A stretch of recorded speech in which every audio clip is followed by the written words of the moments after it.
Ең жиі көтерілетін мәселелер бірнеше. Ол ғалымдарымыздың әлеуметтік қолдау, жалақы мәселелері, баспана мәселелері. Бұл жерде де біз құрылтай мүшелерінің ұсыныстарын мұқият тыңдап қолдадық.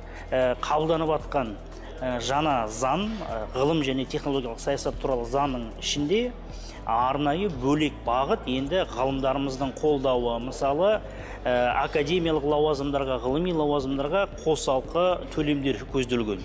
Егер де кез келген оқытушы, профессор, ғалым профессор атағын алса, қауымдастырылған профессор атағын алса, немесе PhD магистратураны алған жағдайда, оның негізгі жалақысының үстіне арнайы қосалқы төлемдер көзделген.